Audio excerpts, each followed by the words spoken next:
Getting out front of his own possible indictment story, Donald Trump spills the beans on social media. A fall from leftist grace. Daniel Ortega's all-out assault on journalism in Nicaragua. And U.S. media coverage from 20 years ago. Day 2 of the war. Objectives, have they been reached? It hasn't aged well.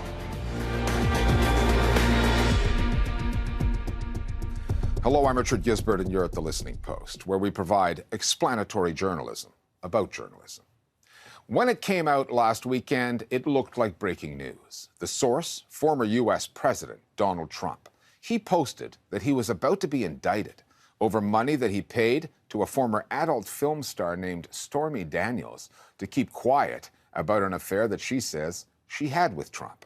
If the indictment goes ahead, and it is yet to happen, Donald Trump would become the first U.S. president to face criminal charges.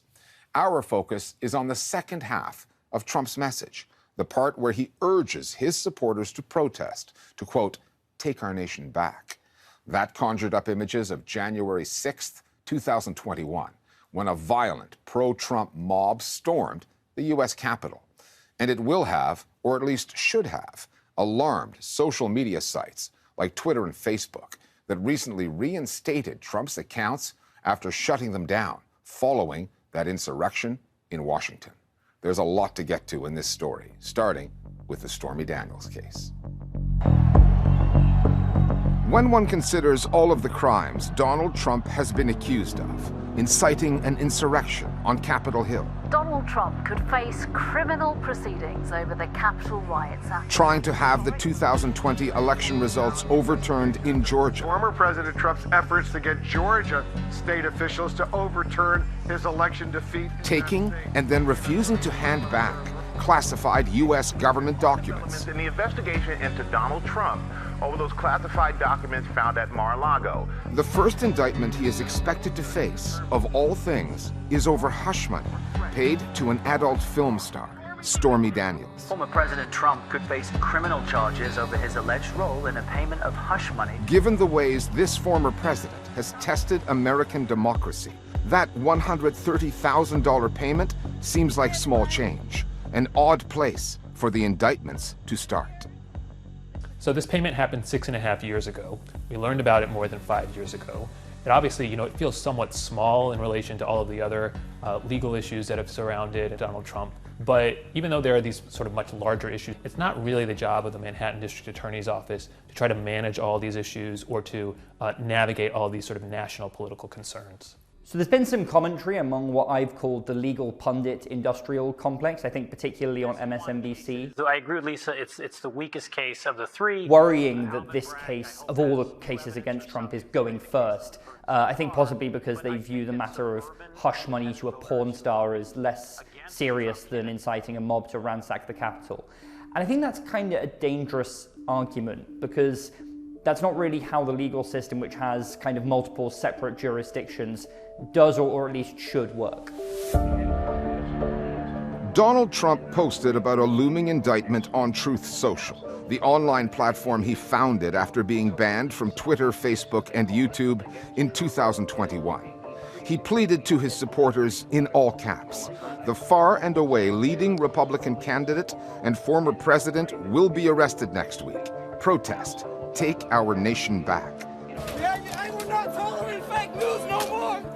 In light of the history and the January 6th insurrection, that last line got the attention of police in New York City, where the Stormy Daniels case is being steered by District Attorney Alvin Bragg, a prosecutor elected after running as a progressive.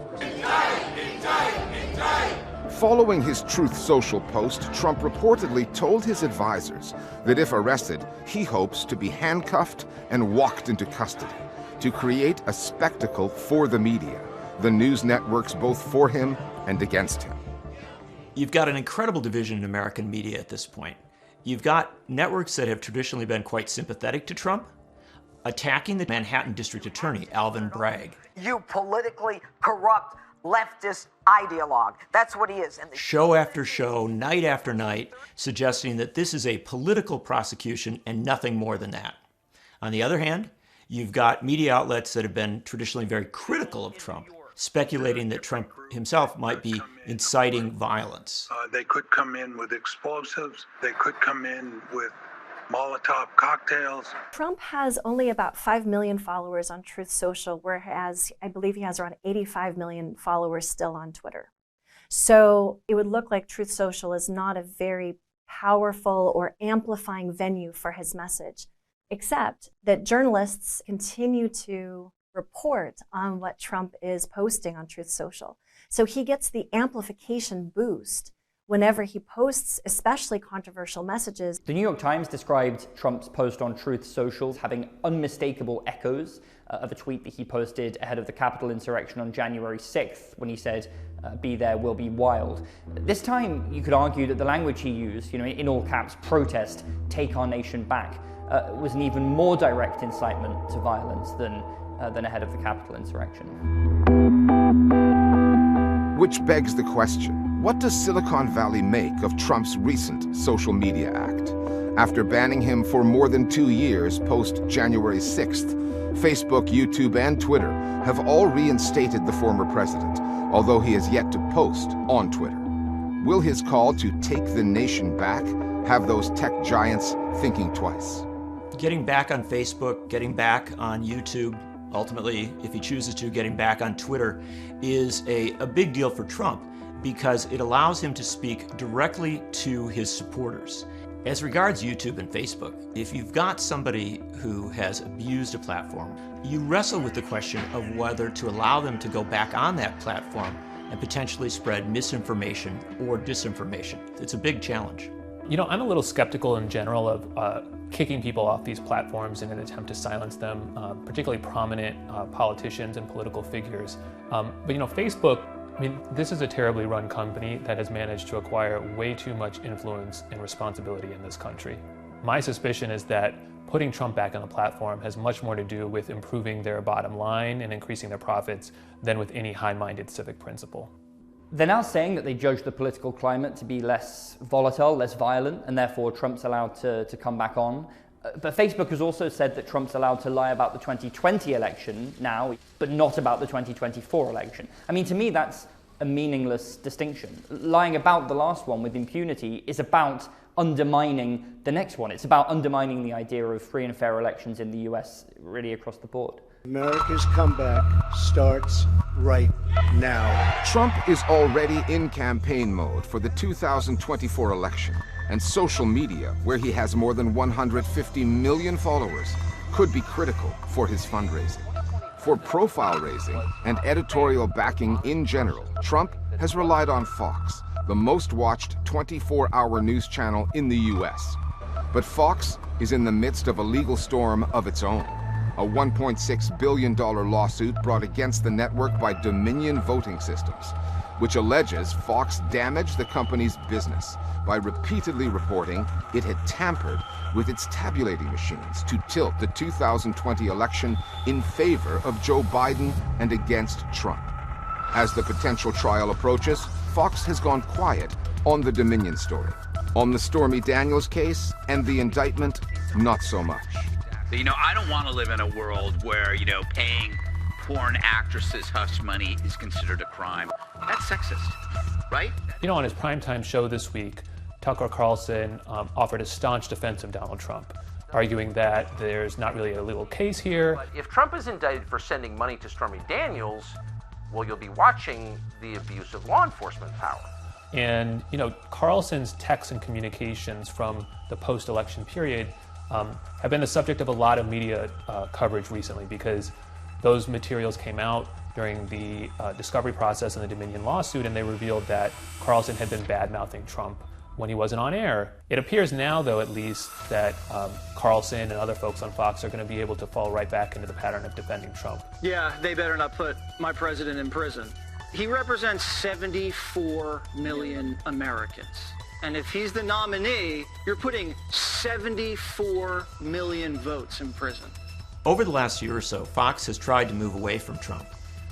They've tended to focus more on the broader conservative movement and particularly on potential or active conservative presidential candidates. The problem for them is that an awfully lot of Trump supporters are also Fox viewers, and they're very interested in this story.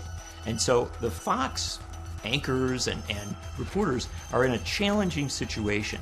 If they don't amplify what Trump's saying, then those folks might move to smaller but growing conservative networks. And so for Fox, they're really walking a tightrope here. Look, Fox still has a challenge. They need to keep their audience. They are a for-profit company that is selling entertainment as news. His city streets are a disaster. So it's the former president he goes after? Yep, it's Alvin Bragg's repellent adventure. And in order to sell that entertainment, they have to continue to be provocative. They still need to keep pushing the same kinds of messaging and undermining of systems like the judicial system. And I personally feel quite harmful for our democracy, but it's good for ratings. Within days of the International Criminal Court's indictment of Vladimir Putin over alleged war crimes in Ukraine, the Kremlin orchestrated a photo op with the president of China. The message, Russia does not stand alone. Johanna Hoes is here with more. Well, Richard, we saw a Russian charm offensive this past week when Vladimir Putin hosted Chinese President Xi Jinping. Now, 13 months into the war in Ukraine, Russia is increasingly isolated and needed a show of solidarity with a powerful ally. Два сильнейших государства континента объединяются против мирового гегемона. Russia has grown increasingly reliant, politically and economically, on Beijing, and voices on the Kremlin-controlled airwaves celebrated the meeting. On Chinese state TV, however, the messaging was more pragmatic. 习近平指出，中俄互为彼此最大邻国，同俄罗斯巩固和发展长期睦邻友好关系，符合历史逻辑。 是中方的战略抉择。 Chinese outlets provided relatively little coverage of the meeting. China has recently tried to position itself as a peace broker, a neutral player, rather than a backer of Russia's war on Ukraine. 中方将秉持在乌克兰危机问题上的客观公正立场，为劝和促谈发挥建设性作用。 Last month, China published a 12-point peace plan calling for negotiations and a ceasefire, but no provision for now that Russia withdraw its forces. The US State Department called it a stalling tactic that would allow Moscow to rest and refit its troops. And that may be why Putin welcomed Beijing's approach, whilst blaming the West and NATO for not being ready for peace. Thanks, Joe. Turning to Latin America now, where in the early 1980s, Daniel Ortega was the poster child of leftists everywhere, a socialist revolutionary who helped overthrow a US-backed military dictatorship. He's now President Ortega, and under his rule, Nicaragua has become a living hell for journalists. Just last month, 11 of them were stripped of their citizenship. All of them had produced journalism critical of the Nicaraguan authorities.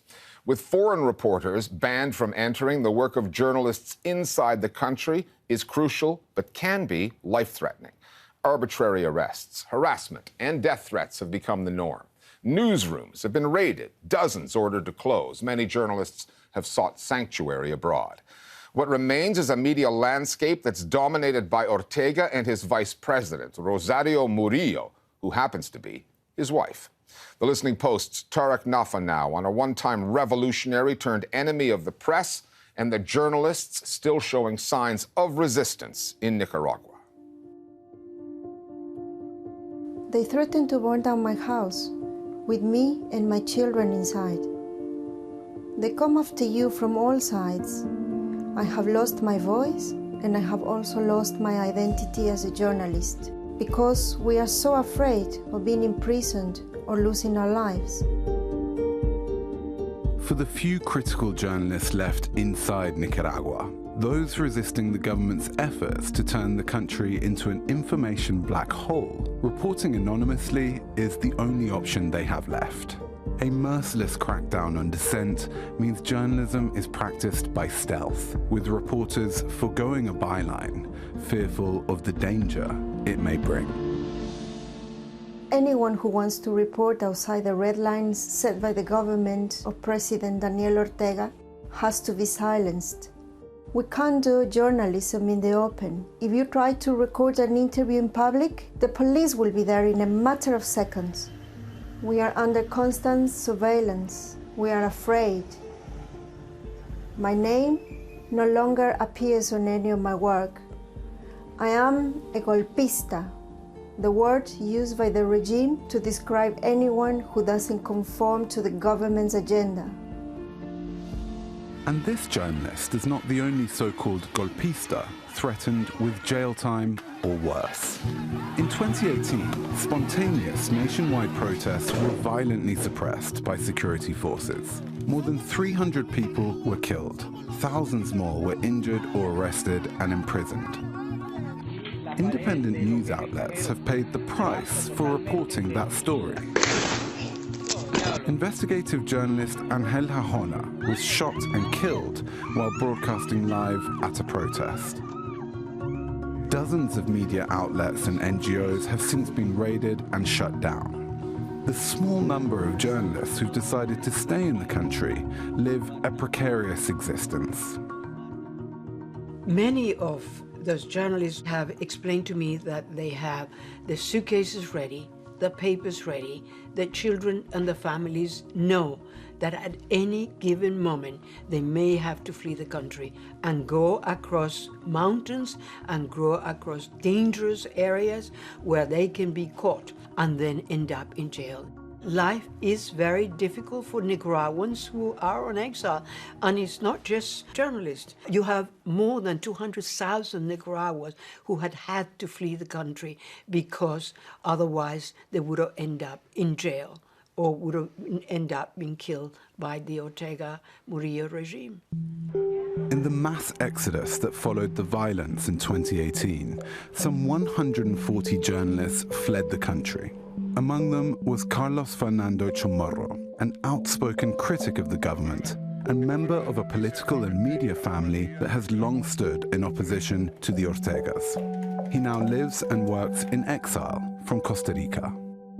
I went into exile for the first time in 2019 to avoid being taken as a prisoner after my newsroom, Confidencial, had been raided and occupied by the police. And I came to Costa Rica to preserve my freedom and to keep reporting from here. Then I went back to Nicaragua in late November 2019, after some of our colleagues, journalists who had been in prison, had been released. So we said, okay, we're going to test the government. In 2021, I had to leave again because my newsroom was assaulted for a second time because they also imposed censorship, and they took into prison more than 40 civic leaders, political leaders, presidential candidates, journalists, businessmen, human rights defenders. That roundup included Juan Lorenzo Holman Chamorro, the publisher of La Prensa, one of the oldest newspapers in Latin America. La Prensa's offices were raided and occupied by police last year after Holman Chamorro was convicted of money laundering, despite no credible evidence being produced by the authorities. The paper's last remaining employees were forced to leave the country in July. What happened to La Prensa is indicative of a wider pattern of measures against the press, what local journalists call economic asphyxia, a mix of arrests, harassment, occupying newsrooms, and confiscating equipment. They did everything to finish them off, including not allowing them to have paper, not allowing them to have ink, to the point that in the end, La Prensa, the last printed newspaper in Nicaragua, had to close down. That part of the strategy of Daniel Ortega and Rosario Murillo had been to eliminate any independent media reporting. They bought newspapers, they bought television network where they reported every single day their version of the truth. Over the last decade, the president and his family have quietly built a vast media empire, gaining ownership or control of nearly every news outlet in the country. Daniel Ortega has come a long way.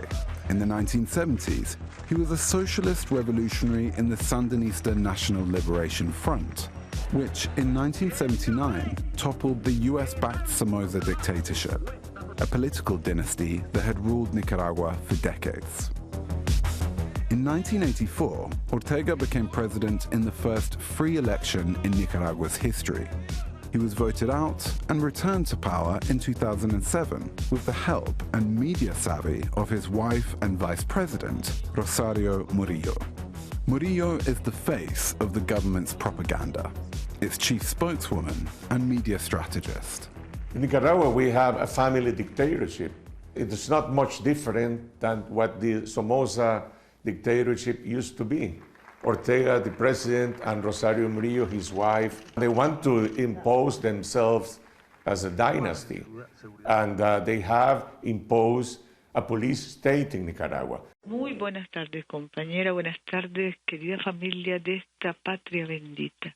Every day in Nicaragua, around noon, we hear the voice of Rosario Murillo, who is the spokeswoman of the government. Que todos merecemos. Un abrazo a nuestro comandante Daniel, compañeros, compañeras, y vamos adelante. Siempre más allá. En luz, vida y verdad. And she's not answering any question from any journalist. What you hear is a monologue through the official television and official radio. In that monologue, she may offer peace and love. They will never talk about human rights violations or government corruption. This is simply an alternative reality. The Listening Post requested interviews with Vice President Rosario Murillo, as well as her son, Daniel Edmundo, also a spokesman, but never heard back. Under Ortega's leadership, Nicaragua has come to resemble the dictatorship he helped overthrow. The utopian ideals of the Sandinista revolution eclipsed by the president's dystopian police state. But despite the government's best efforts to muzzle Nicaraguan journalists, there are those who continue to speak out, albeit from the shadows. They thought that closing down the media, persecuting journalists, and cutting off their sources of income was the only way they were going to stop reporting in Nicaragua. But we have reinvented ourselves.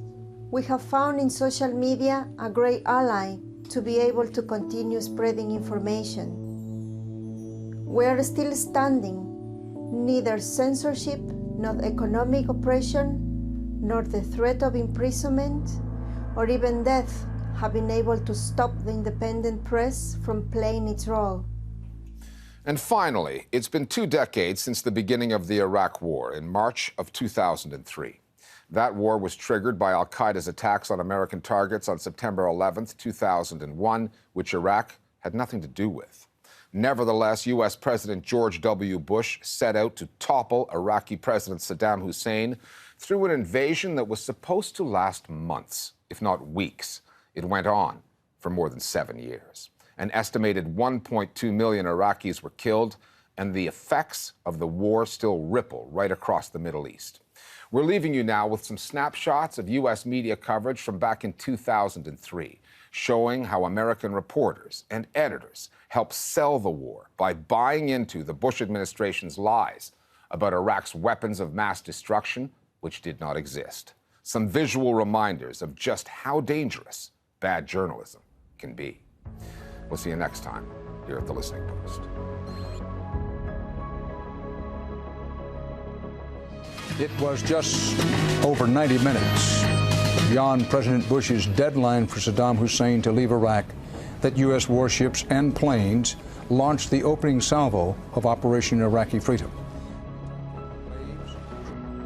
We have many of our NBC News correspondents so-called embedded in military units, which there is every reason to think, hope, and believe right now are moving, and in some cases moving very quickly through Iraq. All Americans supporting the troops, supporting the effort. Day 2 of the war. Objectives, have they been reached? Well, there are signs tonight that maybe the U.S. bombing campaign is already having a desired effect.